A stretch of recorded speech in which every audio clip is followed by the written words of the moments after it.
It happened on a Friday night, sometime after 9. The rain was light, the kind that makes the road shine but hides every danger underneath. I was driving home from a late project meeting, replaying a conversation about concrete ratios in my head, when the lights came at me too fast, too close. The sound was metal, glass, and silence, all colliding at once. When I woke up, everything hurt. My left arm was in a cast, my ribs wrapped tight, the air thick with disinfectant, and that dull beeping sound hospitals never turn off. I didn't know how long I'd been there. My first thought was, where's Ryan? A nurse told me he came by once. He said he had a meeting to get to, she added, trying to sound neutral. A meeting. My husband had a meeting while I was lying in a hospital bed held together by pins and painkillers. I looked down at my hand, no ring.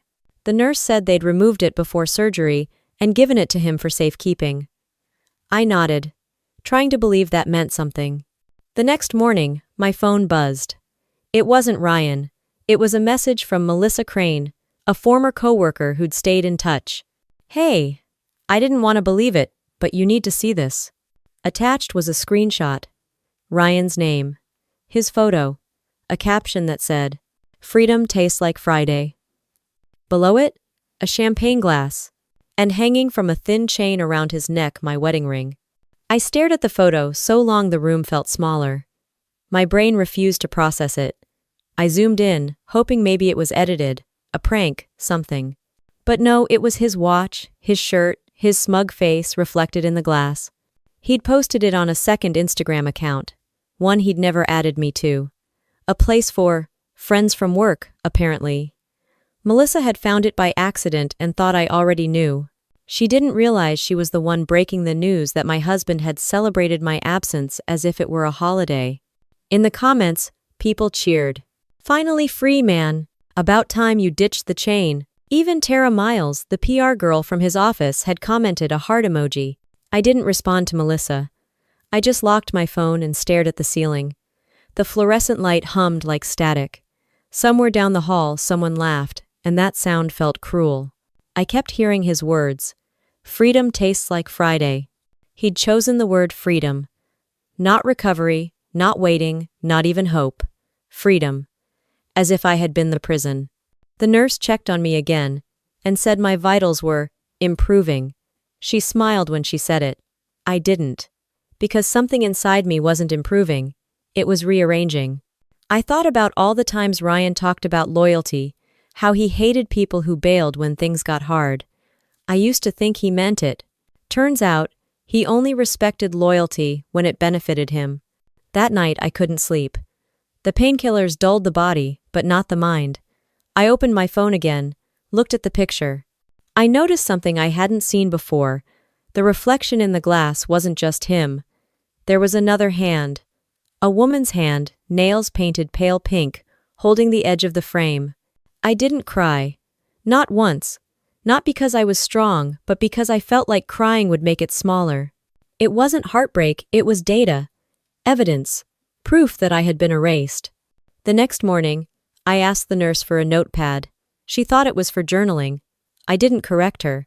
I wrote down the date, the time, the name of his fake account, and the people who commented. I listed every detail I could see in that image. The watch, the shirt, the chain, the ring. I didn't know what I was going to do yet, but I knew one thing. If he could turn my pain into a performance, I'd turn his performance into a record. The beeping of the monitor blended with the rain outside. The nurse walked past humming softly, and for the first time, I felt completely still. I wasn't planning revenge. I was documenting reality. I stared out the window at the gray Seattle skyline and whispered to myself. He called it freedom. I call it betrayal. And stew. And somewhere in that silence, I felt the first calm thought in days. I wasn't powerless. I was patient. If you've ever seen someone celebrate your pain and call it freedom, tell me in the comments. I read every story. And if you want to hear how this one ends, hit subscribe. There's more truth than revenge in what comes next. The hospital discharged me 3 days later. The air outside felt heavier than inside, wet, cold, and too quiet. The photo never left my head. It played behind my eyes every time I blinked. The champagne, the ring, the word freedom. When I got home, everything smelled faintly of detergent and emptiness. The house was spotless, like someone had cleaned it to erase me. On the counter sat a single vase with dying lilies.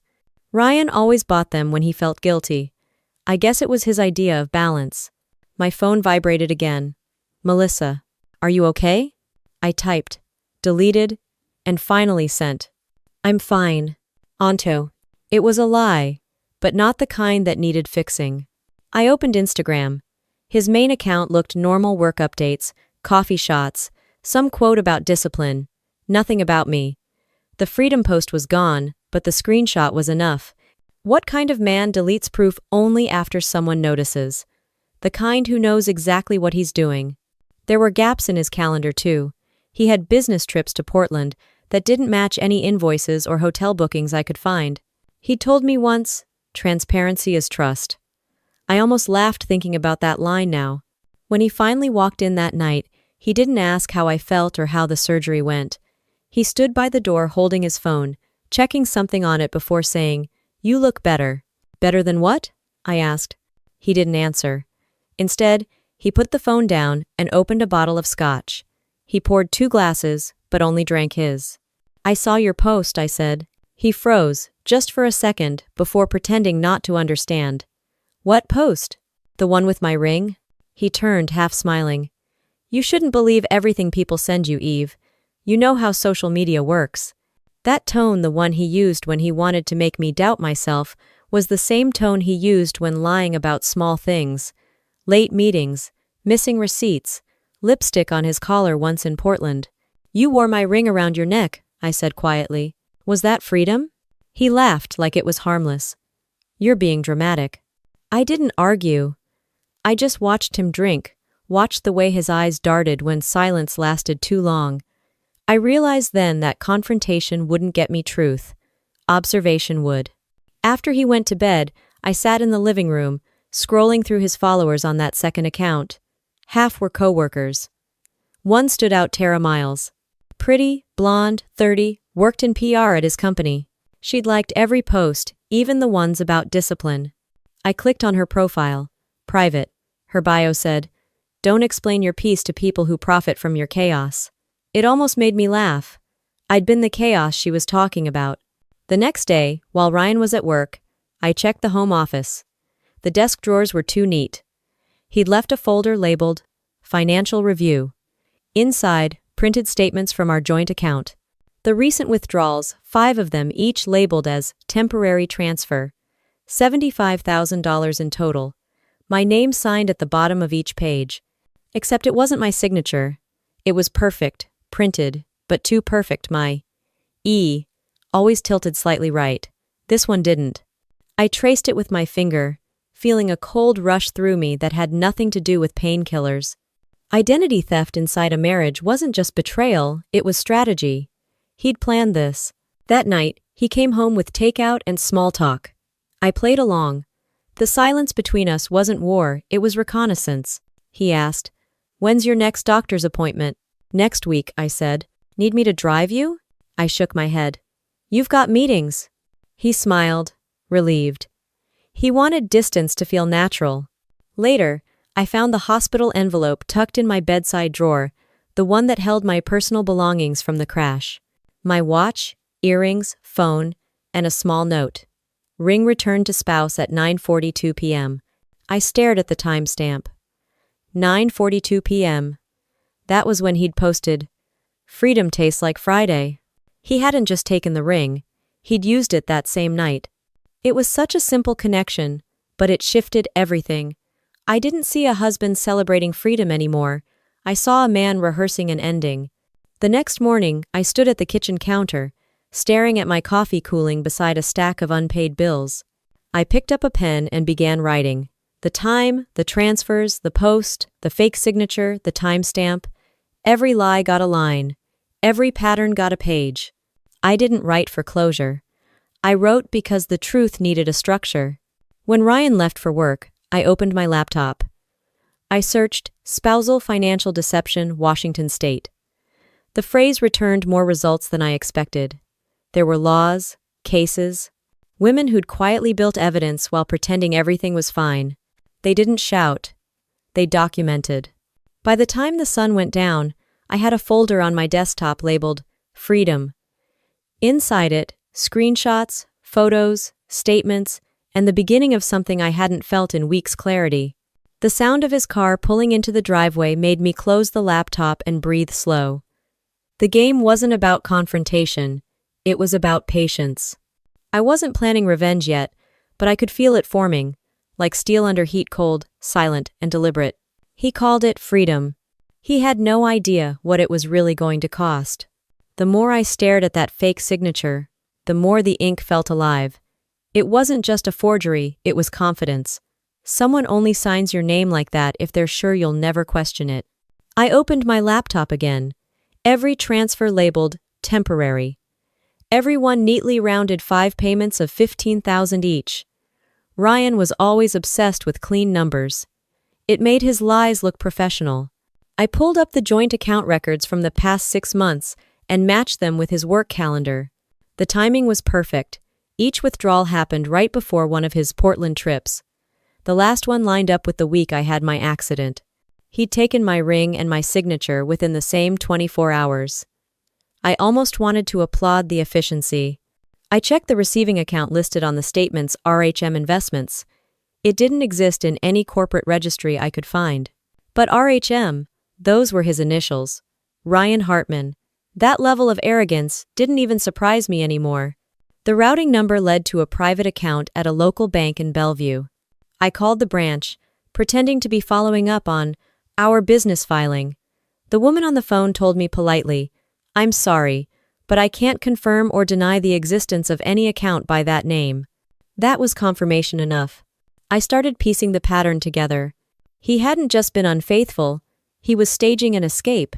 New account, fake investment firm, girlfriend who worked in PR and knew how to control narratives. It was the kind of exit strategy a man builds when he doesn't plan on looking back. I walked to the closet and opened the safe we kept for passports and tax forms. My folders were there, but one was missing. The 2022 tax return, the one with both our signatures. He must have used it to copy mine. That's how he'd created the authorization letter. The thing about betrayal is that, at first, you think it's emotional. Then you realize it's logistical. I sat on the floor of the closet, with papers spread around me like a crime scene. Receipts, statements, business cards. Each one was a breadcrumb he'd accidentally left behind. There was one envelope I hadn't noticed before, tucked between old property records. A receipt from Evergreen Title Services for a property purchase on West 12th Avenue. It wasn't our address. The buyer listed was T. Miles. The co-signer, R. Hartman. He'd bought her an apartment. With our money? I didn't need confirmation from him anymore. His entire blueprint was on paper, filed neatly under our own roof. That night, when he came home, I made dinner. I didn't do it out of affection, I just needed him predictable. Routine was the best disguise for preparation. He talked about his day, his team, some new client. I nodded, said little, and let him believe silence meant surrender. He asked if I wanted wine. I said no. My painkillers made that excuse easy. When he went upstairs, I opened my laptop again, copied all the files to a flash drive, and hid it in the lining of my old winter coat, the one he never noticed, because it wasn't stylish enough. In the morning, I drove to my office downtown. My colleagues greeted me cautiously, unsure how to act around someone who'd just survived an accident and was still married to the company gossip of the month. I didn't correct their assumptions. Let them think I was fragile. People underestimate silence. It's the most comfortable camouflage. During lunch, I sat in my car and started searching law firms that handled financial deception in marriages. Most of them specialized in high net worth cases, which sounded more dramatic than my reality. But the language was clear: joint asset misuse, marital fraud, and unauthorized transfer of funds. Every phrase felt like a headline about my life. By the time Ryan texted, "Dinner tonight? I'll pick up Ty," I already had the number of a firm saved in my phone. Leah Porter, Family Law, Seattle. That night, I let him talk again. He bragged about a new project, about how Tara's been a huge help, He said her name casually, like he'd earned the right. I kept my tone neutral. That's great, I said. He didn't hear the ice underneath. After dinner, I washed the dishes while he checked his email. From the reflection in the window, I saw his face light up as he smiled at his phone. Probably her. I dried my hands and said, "You know, I was thinking about moving some of our money into a separate savings account, just to be safe after the accident." He looked up, surprised. "You don't need to do that. I already handled everything." Exactly the answer I wanted. I smiled. Good to know. When he went to bed, I stood in the hallway listening to him snore, and for the first time in months, I wasn't angry. I was calm. Not because I'd forgiven him, but because the map was clear now. He'd left a trail of arrogance that led straight to his own undoing. Before turning off the lights, I took the flash drive out of my coat pocket and slipped it under the false bottom of my nightstand drawer. Then I looked at my hand, the spot where my ring used to be, and thought, that ring was his last lie I ever wore. Some people build freedom by running away. Others build it by proving what was taken. The next day, I called Leah Porter's office and scheduled a meeting. When the assistant asked the purpose of my visit, I said, "Financial deception." My voice didn't shake. She said, "We'll see you Tuesday morning." That gave me 4 days to prepare, 4 days to turn his freedom into evidence. The morning of the meeting with the lawyer, I stood at the front door for a full minute before unlocking it. It was the same house I'd lived in for 8 years, same walls, same framed wedding photos, but something about it felt wrong, like walking into a stranger's life. The air was too still. The faint scent of someone else's perfume lingered, not mine. Sweet, expensive, artificial. It was the same scent I remembered from Ryan's jacket weeks before, the one he claimed he'd borrowed from the office. I followed it upstairs, past the bedroom we'd once shared. Half the closet was empty now. He'd said he was decluttering. I used to believe him. Not anymore. His side was full of pressed suits and folded shirts. Mine had been rearranged neatly, carefully, like someone had touched everything just enough to prove I wasn't invisible, but also that I wasn't in control anymore. I checked the nightstand. The jewelry box I'd kept since college was open. My grandmother's necklace was still there, but the velvet slot where my wedding ring should have been was empty. I laughed under my breath. Of course it was. When I looked up, something caught my attention, a reflection in a picture frame. It was one of our old vacation photos from Cannon Beach.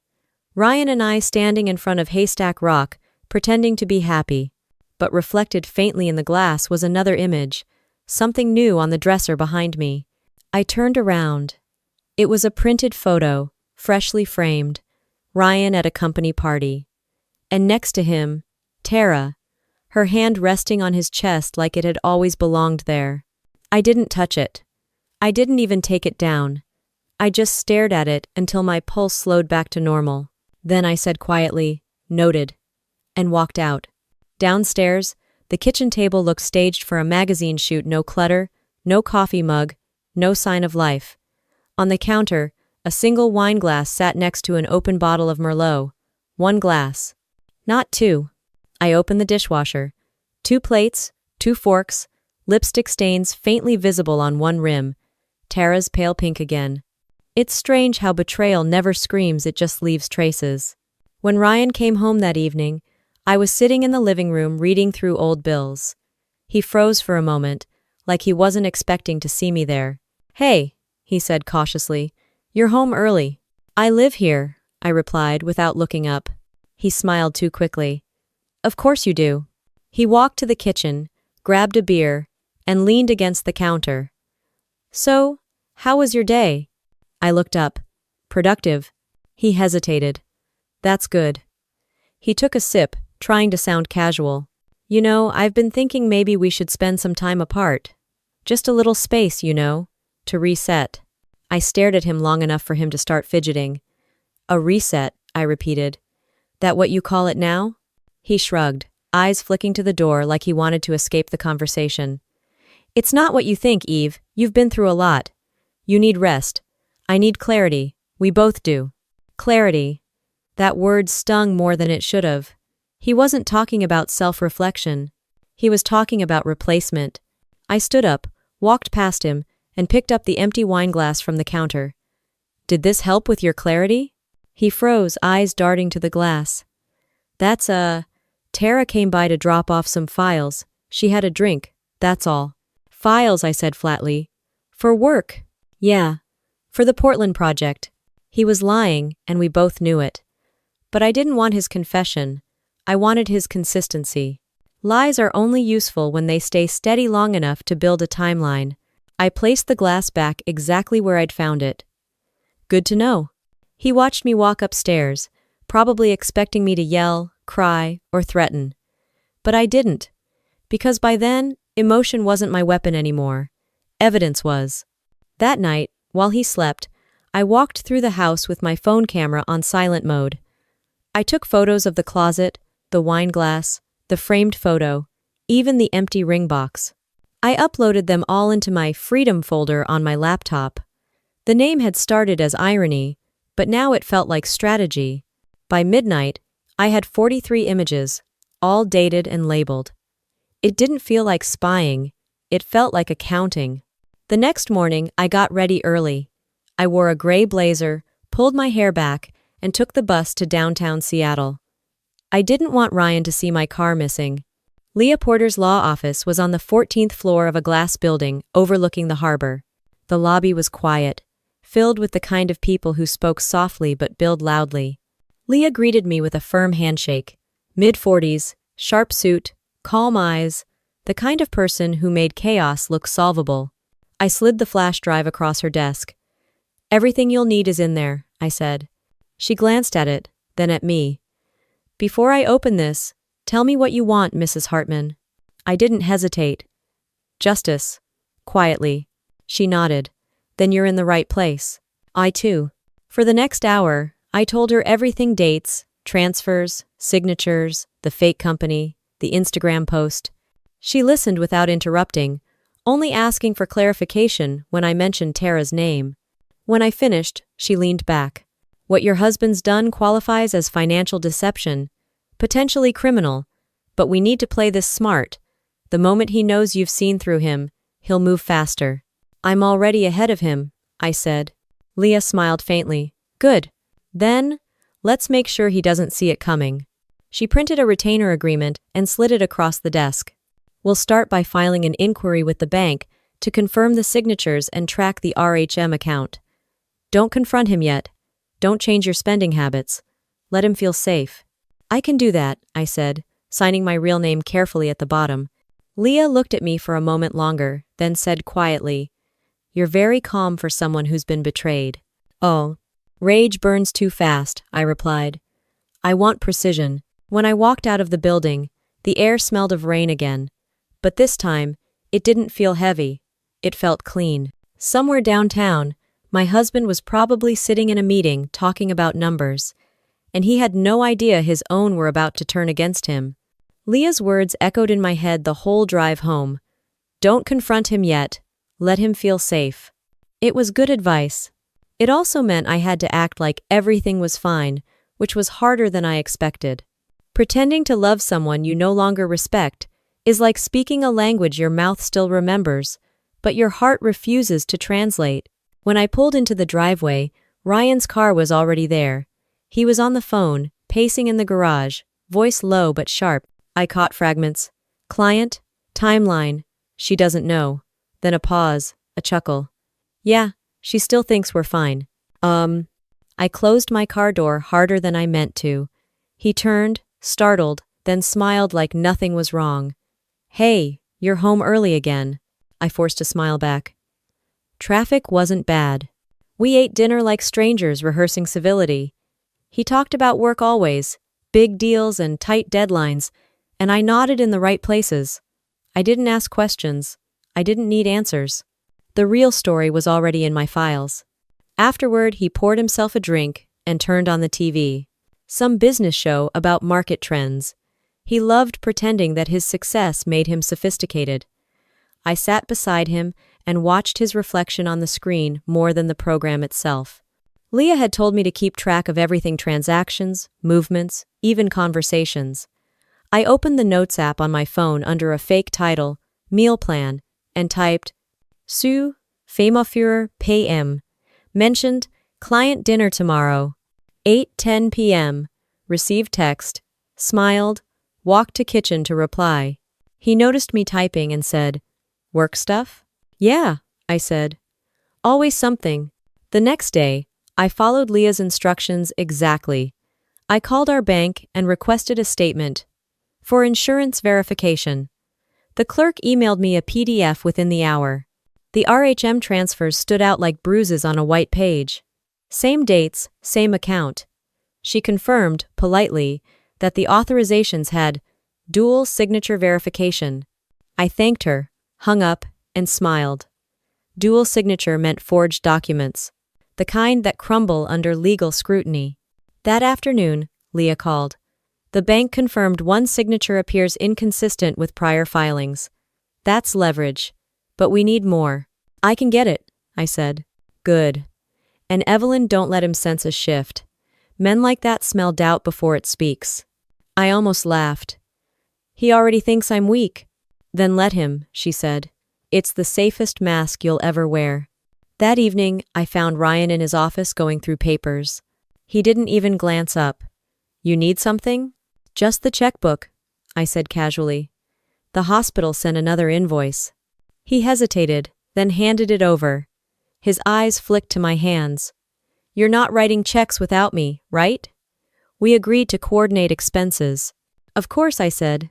Just checking amounts. He smiled, satisfied. Control was his comfort food.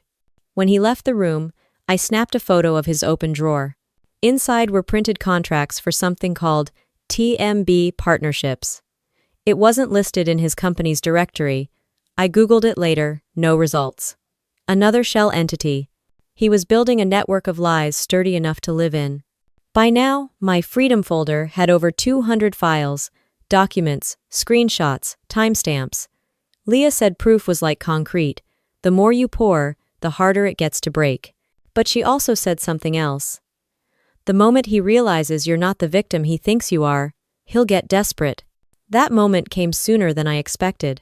Thursday night, he came home late, the smell of whiskey and cologne clinging to him like armor. He dropped his keys on the counter and leaned against the fridge. You've been quiet lately. I've had a lot on my mind, I said. He took a sip from a water bottle, eyes narrowing.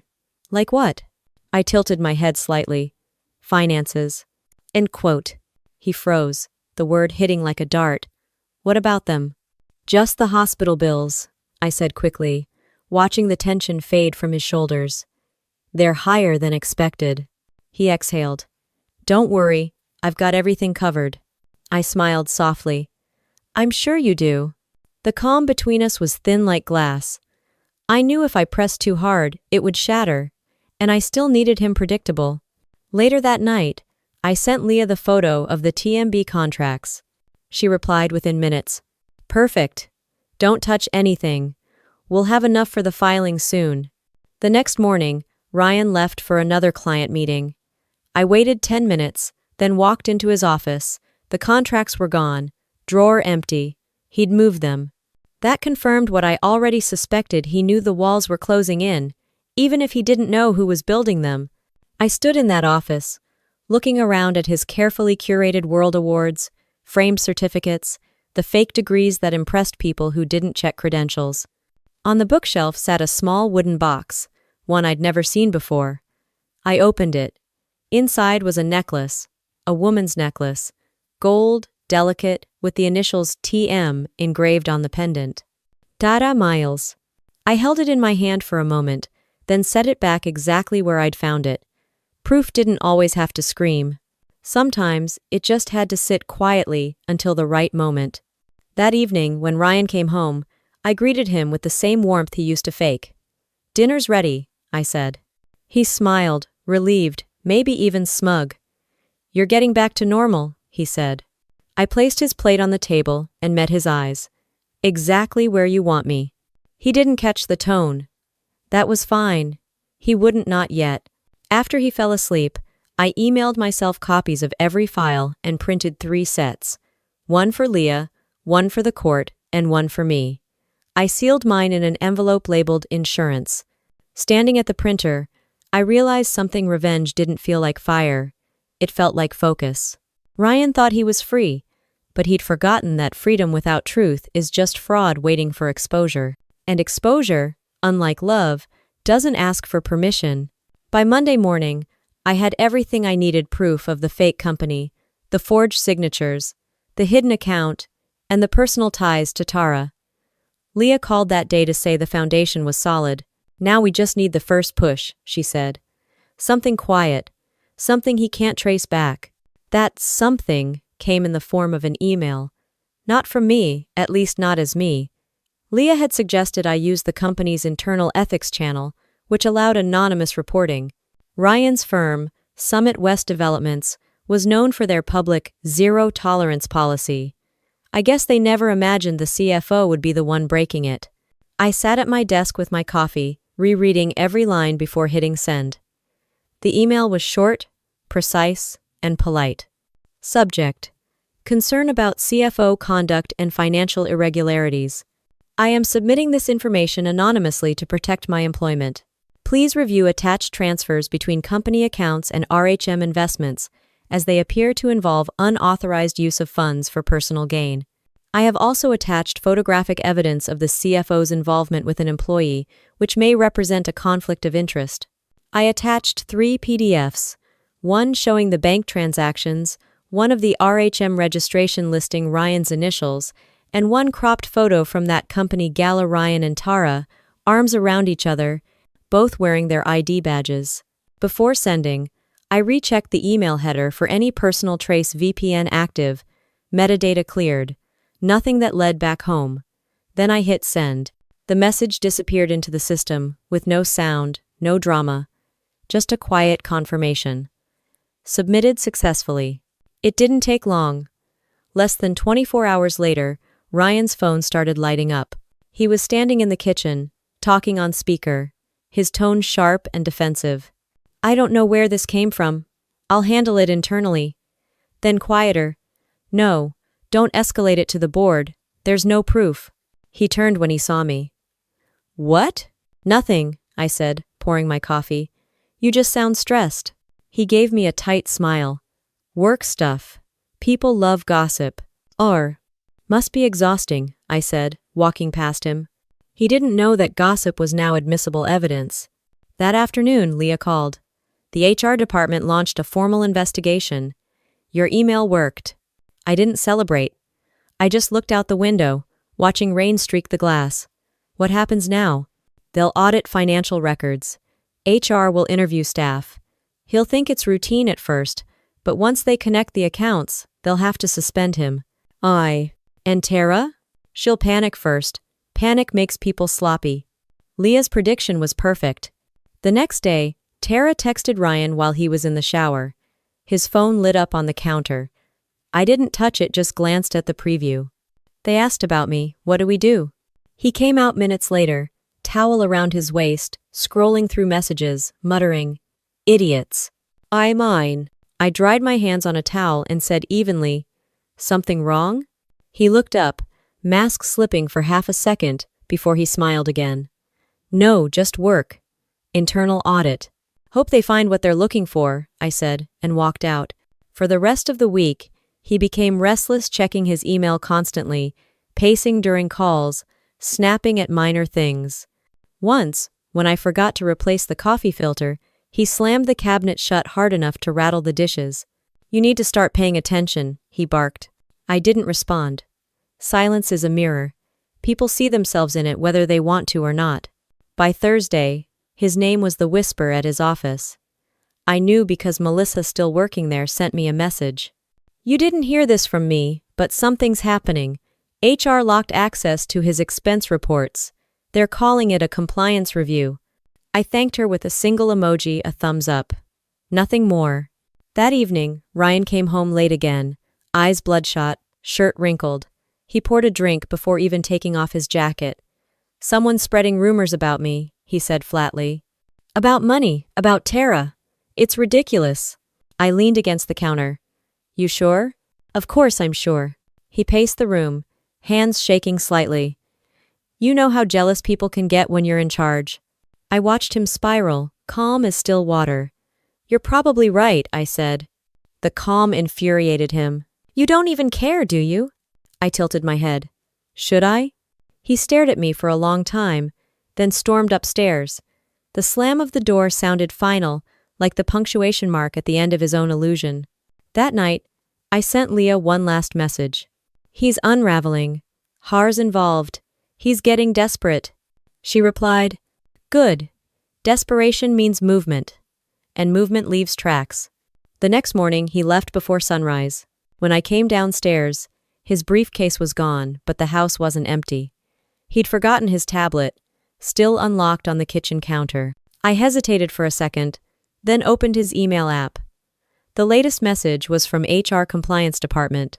Mr. Hartman, we've received multiple reports concerning the RHM account and potential misconduct. We'll need you to provide documentation by end of business today. Underneath, his draft reply read, This is a misunderstanding.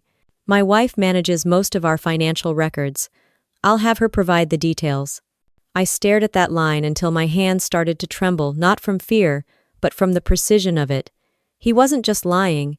He was setting me up as his scapegoat. I closed the tablet and exhaled slowly. Then I picked up my phone and texted Leah. He's trying to pin it on me. She called within seconds. Do nothing. We have timestamps on every file. You've been documenting from day one. Let him dig. I hung up and sat down, letting the calm settle again. Ryan thought he was still in control of the narrative. He had no idea the story had already left his hands. Outside, rain began to fall again, the kind that washes everything clean but leaves puddles deep enough to drown reflection. Ryan called from the car a few hours later, voice clipped. They're asking for proof. I might need you to verify something. Of course, I said, tone neutral. Send it over. The line went quiet. Maybe he heard the steadiness in my voice for the first time. Maybe he finally realized that calm isn't the opposite of anger. It's the warning before truth. He hung up without another word. When someone spends their life manipulating people, they start believing they can control every outcome. Ryan was no exception. He'd built his career on charm, spreadsheets, and half-truths polished into full ones. But charm doesn't work when the audience has receipts. By Friday, his misunderstanding had turned into an official internal investigation. HR issued him a written notice and temporarily revoked his access to company financial systems. They called it standard procedure. Everyone in his office called it a scandal. Melissa texted me again. People are whispering. They think Tara's involved too. She hasn't been in the office all day. Brah. I smiled at the message. Not because I enjoyed the chaos, but because it proved one thing: truth moves quietly, but it moves fast. Ryan came home late that evening, the front door slamming hard enough to rattle the frames on the wall. He dropped his jacket on the floor and went straight to the liquor cabinet. Do you have any idea what's going on? He said, voice sharp. I looked up from my laptop. I heard there's an audit. He poured a drink, his hand unsteady. They're accusing me of financial misconduct. Me, after all the money I've made for that company. Maybe they're just verifying the details, I said calmly. He turned to face me. They're asking about RHM. Someone must have leaked something. Probably one of the interns. Maybe, I said, eyes steady on him. Or maybe they just noticed the missing money. He froze for half a second before forcing a laugh. You think this is funny? No, I said, standing slowly. But it's interesting. End quote. He set the glass down hard. You've been acting different lately, cold, distant. You mean focused? He pointed a finger at me. You're enjoying this.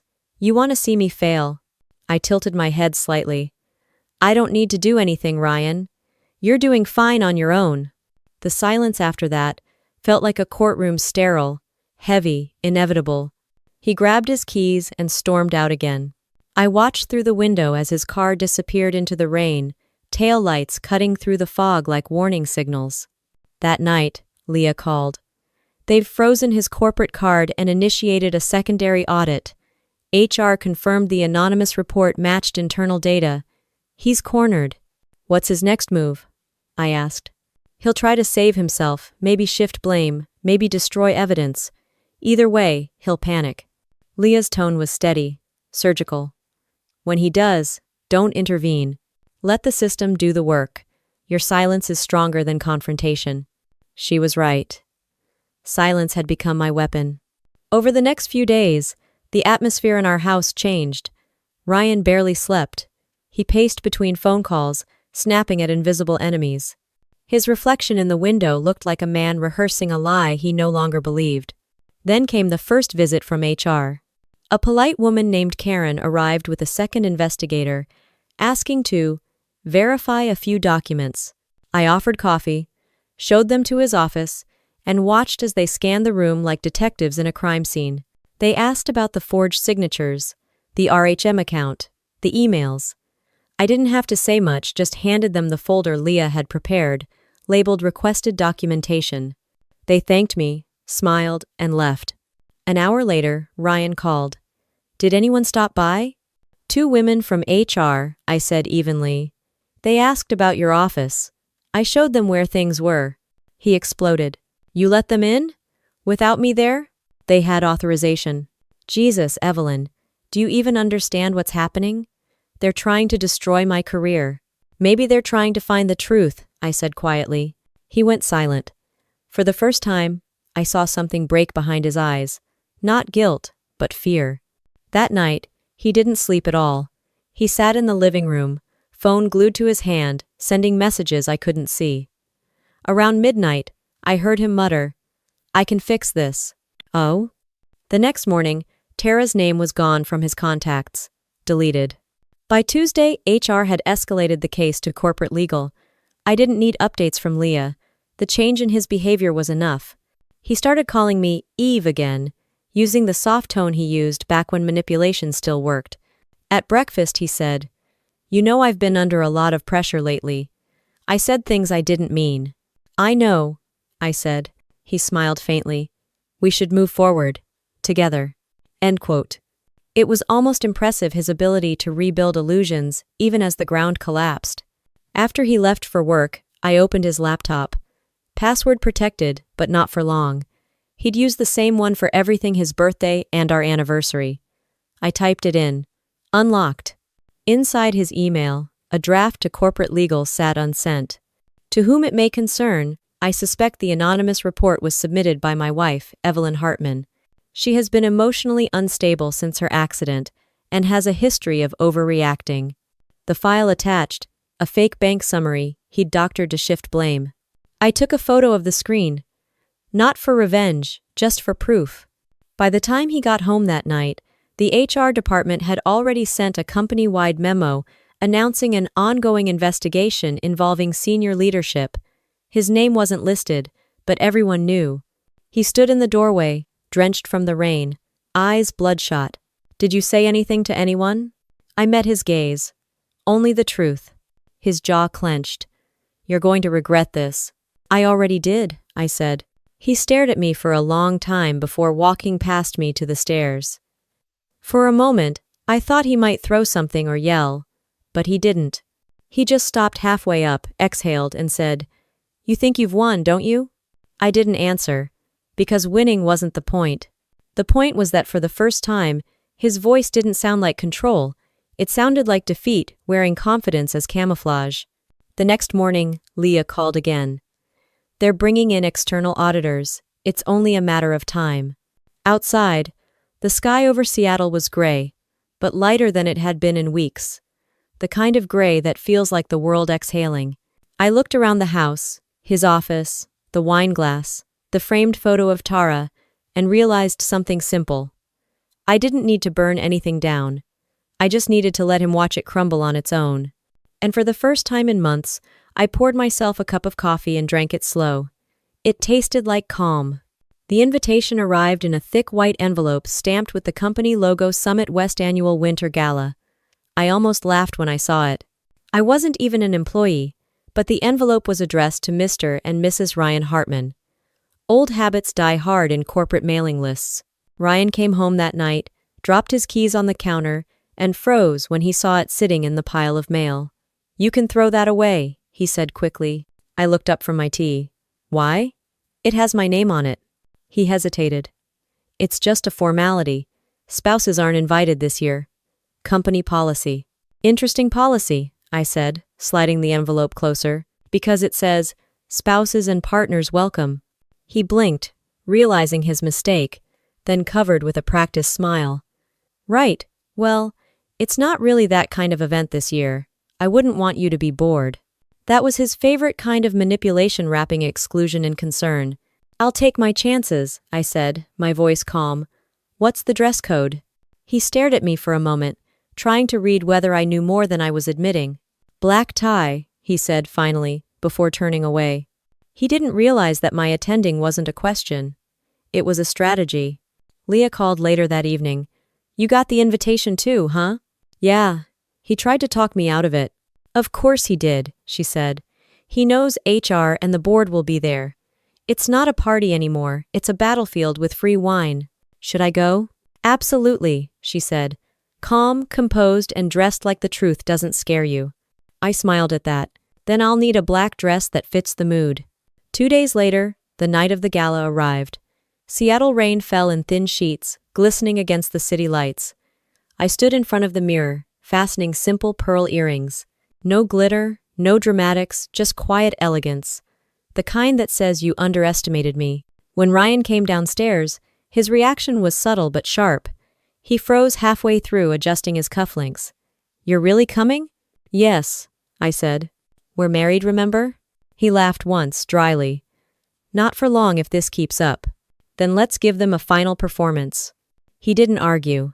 He just grabbed his coat and walked to the car in silence. The venue was a downtown ballroom overlooking the bay glass walls, chandeliers, and a live jazz trio playing the kind of music rich people pretend to like. The moment we walked in, conversation softened. People looked, whispered, smiled too politely. I could feel it, the quiet electricity of gossip. They all knew something was happening. They just didn't know how much I knew. Ryan kept his hand on my back, guiding me through the crowd like he was still in control. Smile. He whispered through clenched teeth. You're making people uncomfortable. Good, I whispered back. They should be.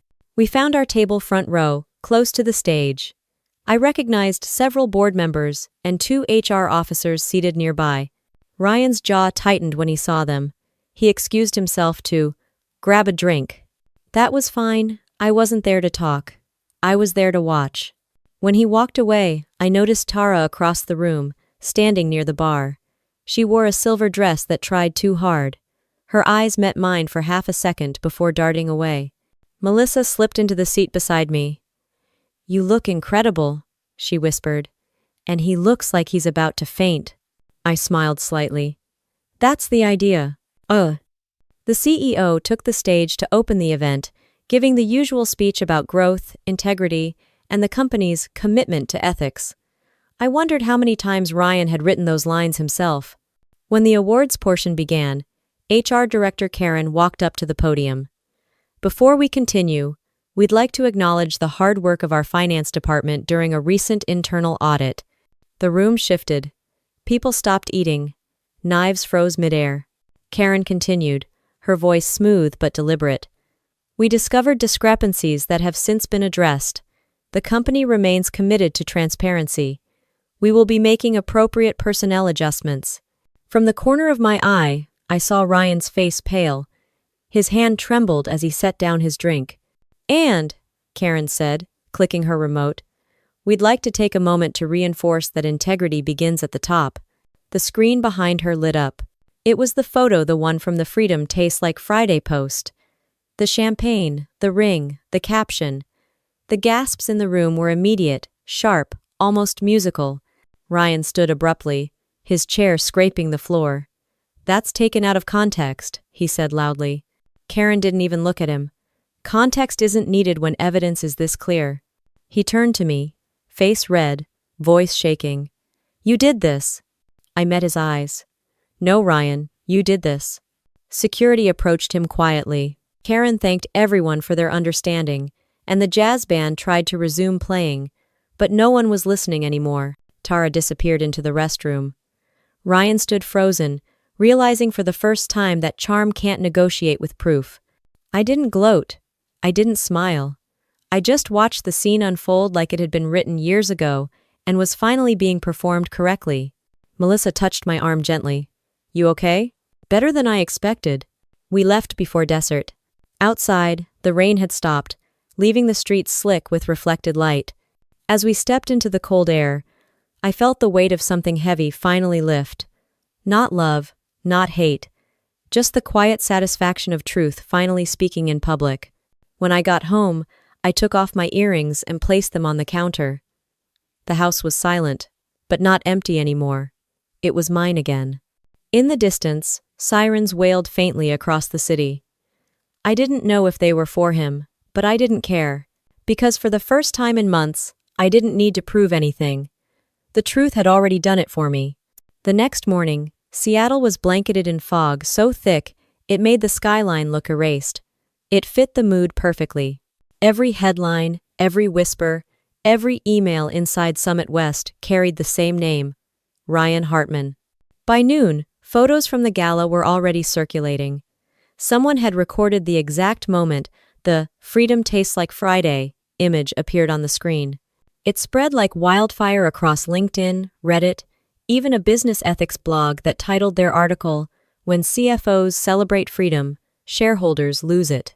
Ryan didn't come home that night. I didn't expect him to. The news said he'd left the gala before security could escort him out. He'd spent the night at a hotel downtown. When he finally walked through the front door the next morning, his suit was wrinkled, tie missing, and eyes bloodshot.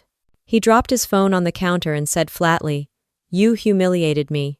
I didn't look up from my coffee. "You did that yourself." He slammed his hand down, making the mug rattle. "You think you're so clever, don't you? You and that lawyer." I met his eyes. "You forged my signature, stole from our joint account, lied to your company, and posted my ring online like a trophy. Clever doesn't even begin to cover what you deserve." He leaned forward, voice low and sharp. "You think this is over?" "It's already over," I said. "You just haven't accepted it yet." For a long time, he didn't speak. Then, with that same calculated calm he always used when cornered, he smiled. "You know, Eve, women like you always overplay the sympathy card. But when the dust settles, you'll look bitter, and I'll look like the man who tried to move on." He grabbed his phone and stormed upstairs. I didn't follow. I didn't need to. I'd already filed everything Leah needed the night before. A few hours later, Leah called. "They've suspended him indefinitely. HR found direct links between the RHM account and company funds. They also confirmed Tara received money from that account. The board's already scheduling an emergency meeting." "Will they press charges?" I asked. "Most likely. But you'll stay clear of that part. You're the spouse, not the story." "I like it that way," I said. That afternoon, I took a walk around Green Lake. The air was crisp, quiet, except for the sound of ducks breaking the water's surface. I hadn't realized how long it had been since I'd felt stillness that wasn't empty. When I got home, Ryan was sitting on the couch, scrolling through his phone with a look somewhere between anger and disbelief. "They froze my accounts," he said without looking up. "Maybe it's karma," I said lightly. He glared at me. "You're enjoying this." "No," I said. "I'm observing." He stood up suddenly, pacing. "You think you're innocent? You used my money for this house, those vacations, everything. You benefited from what I built." "Correction," I said. "We built it together. You just tried to cash me out of it." He laughed bitterly. "You really think that lawyer's going to save you? You're just another angry wife with receipts. No one cares." "That's the difference between us," I said quietly. "You've always needed people to care. I just need proof." For the first time, he had no response. He grabbed his coat and walked out, slamming the door so hard a framed photo of our wedding slid off the shelf and hit the floor. I didn't pick it up. That night, Leah emailed me the official notice from the court. Summons for deposition, financial misconduct, and spousal fraud. Ryan was listed as the respondent. I was listed as the primary witness. The irony wasn't lost on me. He'd tried to paint me as unstable, and now the legal system wanted my version of events. The next morning, he came back acting like nothing had happened. He made coffee, whistled a tune, even asked if I wanted a cup. "No thanks," I said. He sat across from me at the kitchen table, eyes dark but composed. "You're not going to win, you know. People like you never win. They get a little moment of satisfaction, and then life moves on. You'll just be another divorced woman with a story no one believes." I set my phone down and met his gaze. "Then let's test that theory." He didn't know Leah had already submitted the evidence to both HR and the state attorney's office. He didn't know that the bank had confirmed the forgeries, or that Tara had resigned quietly 2 hours earlier after being questioned by investigators. And he didn't know that Melissa had turned over the original screenshot of his Freedom Post metadata and all. The truth wasn't waiting for his permission anymore. Around noon, he received a call. His expression shifted from anger to panic as he listened. When he hung up, he said, "They're investigating me for embezzlement." I didn't even pretend to be surprised. "I thought you said it was just gossip." "This isn't funny, Eve. They're going through every transaction." I sipped my water. "They should. That's what transparency looks like." He stared at me for a moment, then whispered, "You did this." "No," I said. "You did this when you mistook my silence for weakness." He didn't answer. He just stood there, breathing hard, before turning and walking out again. When the door clicked shut, I sat back and finally let myself breathe. Not relief, just release. The sound of rain started again outside, faint but steady, tapping against the windows like punctuation marks. For the first time, it didn't sound lonely. By evening, Leah sent me one last text. "The company is pressing charges. They've asked for your cooperation as a witness. Keep everything documented." I typed back, "Already done." Then I turned off my phone, stood up, and walked through the house slowly, touching the walls, the shelves, the edges of the life I'd once shared with him. It all looked the same, but the energy was different, lighter. In the kitchen, the broken wedding photo still lay on the floor. I picked it up, looked at the smiling faces, then placed it face down on the counter. He had called it freedom. He wasn't wrong. He just never imagined it would be mine. The morning after the investigation went public, the house was unnervingly quiet. No sound of coffee brewing, no footsteps, no low hum of his phone buzzing before dawn. Ryan had left before sunrise, leaving behind only the faint smell of his cologne and a half-empty cup on the counter. I sat at the kitchen table with my laptop open, scrolling through the news. His name was everywhere. Summit West CFO under internal review for financial misconduct. Another headline, Corporate Scandal Exposes Affair and Misuse of Funds. His face, my husband's, was now a stock photo for arrogance and downfall. He used to talk about reputation like it was armor. "You protect your name," he'd say. "It's your most valuable asset." Now his name was trending for all the wrong reasons. The phone rang around 9. Unknown number. I answered anyway. "Mrs. Hartman?" a voice asked. "This is Daniel Ross from the Department of Financial Regulation. We'd like to schedule a statement regarding your husband's recent transactions." I agreed to meet that afternoon. Leah joined me, as calm as always, a quiet storm of logic and law. "They're building a criminal case," she said while we waited in the lobby. "He'll realize it soon enough. Men like him don't believe consequences are real until they're served on paper." Inside the conference room, the investigators asked for details, timelines, documents, verification. I gave them everything. Dates of the withdrawals, bank statements, the fake signatures, the photo of the necklace engraved with Tara's initials. Every piece of evidence, one after another, like beads on a thread connecting greed to arrogance. When I finished, one of them asked, "Did your husband ever mention the phrase, 'Freedom tastes like Friday,' before posting it?" I almost laughed. He didn't just mention it, he lived by it. They thanked me and promised to follow up. As we left, Leah said, "That phrase alone could end up as the headline in the indictment. Irony has a way of writing itself." I know. By the time I got home, the gates of Ryan's empire had started to crumble. His company email had been locked. His name was scrubbed from the executive directory. Even the parking space with his initials RH was freshly painted over when Melissa drove by the office later that day. He called that evening from a number I didn't recognize. His voice was hoarse. "They fired me," he said. "Effective immediately. They're accusing me of fraud." I stayed silent. "You're enjoying this, aren't you?" "No," I said. But I am acknowledging it. He let out a shaky breath. I could lose everything. I leaned back in my chair. You already did. The next sound I heard was the faint click of him hanging up. Later that night, I heard tires on the gravel driveway. His car. He came in through the front door like nothing had changed, but everything about him was different.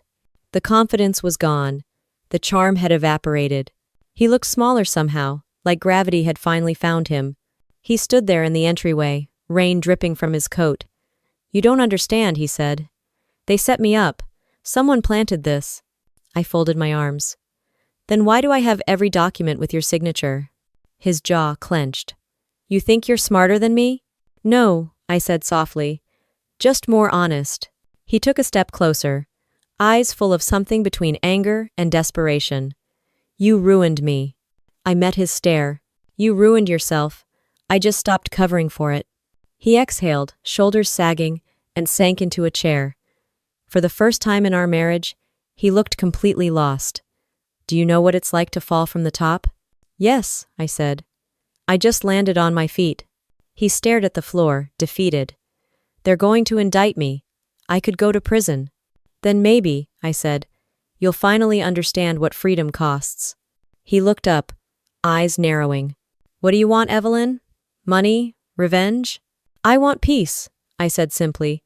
And my name back. He stood abruptly, pacing. You'll regret this when you're alone. I've been alone for years, I said. You just never noticed. He stopped, hands gripping the back of a chair. For a second, I thought he might say something human apology, remorse, anything. But instead, he muttered, They'll move on. Scandals fade. I'll rebuild. I smiled faintly. Maybe. But not as Ryan Hartman, CFO. That man's gone. He left without another word, slamming the door behind him. The silence that followed wasn't sad, it was clean. The next morning, Leah called with an update. They froze the RHM account. The IRS is investigating. Tara's cooperating. Cooperating how? I asked. She's turning over communications, confirming he used company funds to pay for her apartment. So the empire's officially gone.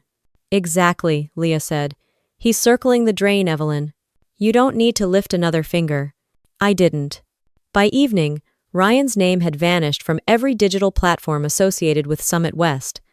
LinkedIn deleted his page for policy violation. His email signature was bouncing back. The company press release was already online. Summit West Developers has terminated CFO Ryan Hartman following internal findings of financial misconduct. The company remains committed to transparency and accountability. Transparency and accountability. Words he used to brag about in every quarterly speech. Now they were the nails in his professional coffin. I poured myself a glass of wine and sat by the window, watching the lights flicker across Lake Union. The reflection looked peaceful, almost cinematic. Ryan had once told me that power is about who gets the last word. He was wrong. Power is about who doesn't need to say anything at all. I took a sip of wine and opened my laptop, scrolling through the folder labeled Freedom. I moved every file into a new one named Closure. Then I deleted the first folder entirely. Outside, the rain began again, soft and steady, washing away the last trace of his so-called freedom. And for the first time, the word didn't sting anymore. It just sounded honest. The courthouse smelled like paper, rain, and regret. It wasn't my first time there, but it was the first time I'd walked in without shaking. Leah met me by the elevator, files in hand, calm as always. Today's just procedure, she said quietly. We're not fighting, just finalizing. I nodded. Procedure sounds good. Across the hallway, Ryan stood with his new attorney. He looked thinner, older. His expensive suit hung loose, like it no longer recognized the man wearing it. He avoided my eyes, but his attorney didn't. The young man gave me a polite nod, the kind people give when they already know how the day will end. Inside the courtroom, the clerk read the charges. Spousal financial deception, marital asset concealment, and unauthorized withdrawal of joint funds. It sounded clinical, detached until you remembered those funds were our life savings. Ryan's lawyer tried to argue, miscommunication. Said I had misunderstood the nature of the transfers, that I had emotional motives. Leah didn't even flinch. When it was her turn, she stood up and laid out the evidence like a math problem. Forged signatures, falsified documents, timestamps, the RHM Shell account, all pointing back to him. She finished by placing a photo on the evidence table. The photo. Freedom tastes like Friday. The judge stared at it for a long moment before saying, "That's quite a statement, Mr. Hartman." Ryan didn't respond. His face stayed blank, but his hands gripped the table so tightly his knuckles went white. When it was over, the ruling came fast. The court granted me 70% of our remaining assets, full ownership of the house, and indemnity from all debts tied to RHM investments. Ryan was ordered to pay legal restitution and additional penalties for falsifying signatures. It wasn't vengeance. It was justice. Wearing a suit. As we stepped out into the hallway, Leah handed me a copy of the judgment. "Congratulations," she said, not smiling, but steady. "Feels strange," I admitted. "Justice usually does," she said. "It's quieter than people imagine." Ryan caught up to me near the doors. His lawyer hovered awkwardly behind him. "Eve," he said, his voice low. "Can we talk?" Leah started to step in, but I stopped her. "It's fine." He looked around like he didn't know how to begin. "I never meant for it to go this far." "Yes, you did," I said. He sighed, rubbing his temples.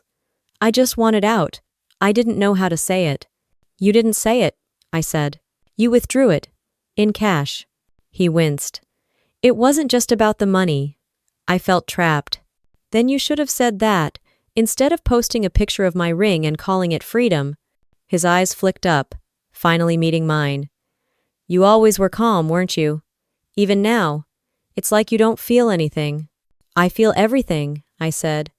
"I just don't need you to see it." He stared at me for a moment, like he was trying to find the version of me he used to manipulate. She wasn't there anymore. "I just wanted freedom," he said quietly. I nodded. "You got it, but freedom has receipts." He didn't reply. He just exhaled and walked away, the sound of his shoes fading into the echo of the hallway. Outside, the rain had stopped. The courthouse steps glistened under weak sunlight, and the air smelled clean again. Leah joined me, holding an umbrella even though it wasn't needed. "You okay?" she asked. "I think so," I said. "It's strange. I thought I'd feel victorious, but it just feels over." "That's what peace sounds like," she said. I smiled faintly. "Then I'll take it." We parted at the parking lot. I sat in my car for a while, staring at the courthouse doors. For years, I'd thought freedom meant holding things together, keeping a marriage, a reputation, an image intact. But sitting there, with the judgment papers on the passenger seat, I realized freedom wasn't about holding on. It was about letting go of what kept you small. When I got home, I noticed the silence right away. His things were gone: clothes, electronics, the framed awards he loved to display. The house felt bigger, lighter. In the kitchen, I found the wine glass he'd left behind from that night. He tried to convince me everything was fine. I washed it, dried it, and placed it back in the cabinet. A clean glass, an empty space, a new beginning. Later that evening, Melissa stopped by with takeout and a soft smile. "So," she said, unpacking boxes, "how does it feel to finally be free?" "Different," I said. "Quiet, but good quiet." She grinned. "You know half the office is calling you a legend, right? HR says you handled it better than most executives." I laughed. "I'll take that as a compliment." We ate, talked, even laughed a little. For the first time in months, I didn't feel like I was surviving a story, I was living past it. When she left, I stood by the window watching the city lights flicker over the bay. Somewhere out there, Ryan was probably sitting in a hotel room, drinking, rewriting the story in his head to make himself the victim, but that version no longer included me.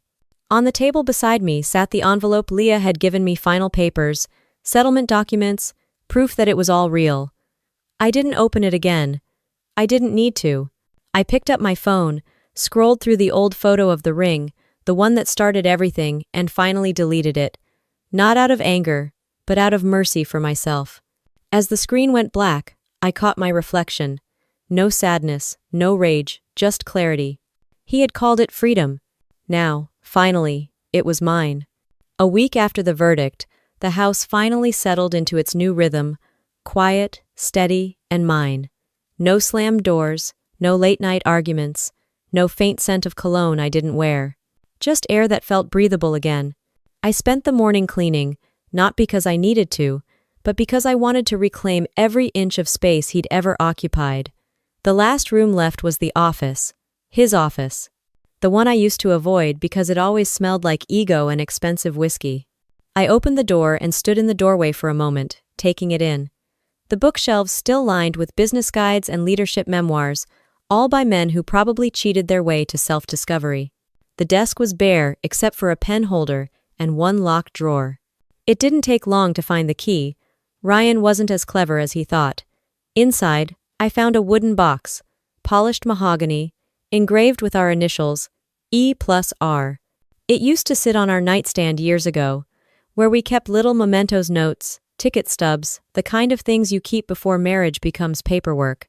I placed it on the desk, opened the lid, and inside were two things. My wedding ring and the printed photo of his infamous post "Freedom tastes like Friday." The irony was almost elegant. I picked up the ring and turned it over in my hand. The gold was still smooth, but colder than I remembered.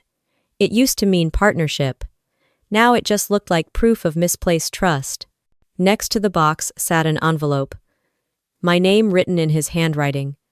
No return address, no seal. Inside, a single page. Eve, I don't expect forgiveness. I just want you to know I never planned for things to end like this. I thought I wanted freedom, but I think I just wanted to stop pretending. You were always too calm for me to understand. Maybe that was your power. Maybe that's what I envied. I hope you find peace in a way I never could. Ryan.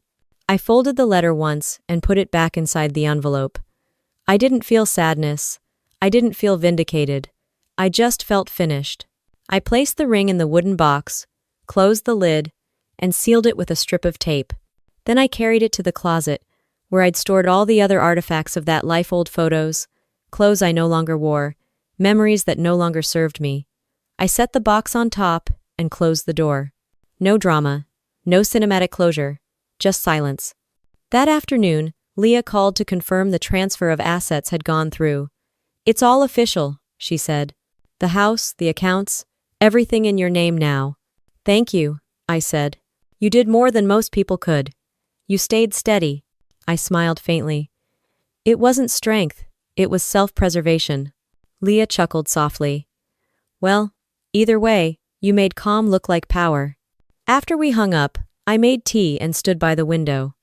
The sky over Seattle was pale blue, the kind that never lasts long but still makes you believe things can be new. I thought about the months behind me, the accident, the hospital, the discovery, the lies, the courtroom, all of it. And how strange it was that the story had started with me, broken in a hospital bed, and ended here, standing upright, breathing evenly. For the first time, I didn't feel like the woman who'd been betrayed. I felt like the woman who'd survived betrayal without letting it turn her into something smaller. That night, I went to the lake. The same one we used to visit when life still felt repairable. The water was calm, reflecting the city lights like scattered coins. I sat on a bench, the cool air biting gently against my skin, and realized that peace doesn't announce itself, it just arrives, quietly, when you've stopped asking for it. On the drive home, a song played on the radio. I didn't recognize it, but the chorus repeated one line over and over. You can't lose what was never yours to keep. I laughed under my breath. Maybe the universe really does have a sense of humor. When I got home, I poured myself a small glass of wine and sat by the window. On the table beside me was a small wooden box, empty this time. I'd moved the one with the ring to the closet and replaced it with this one, new and unfinished, waiting for whatever comes next. I thought about all the things Ryan had said about freedom, how he'd equated it with escape, with starting over, with walking away. But freedom isn't about running, it's about not needing to anymore. I wrote a single line on a slip of paper and placed it in the box. He called it freedom. I called it betrayal. But now, freedom is mine because I had proof. Then I closed the lid and smiled, not out of triumph, but out of quiet certainty. Outside, the city lights flickered against the clouds, And for the first time in a long time, the world didn't feel like it was holding its breath. It just existed. So did I.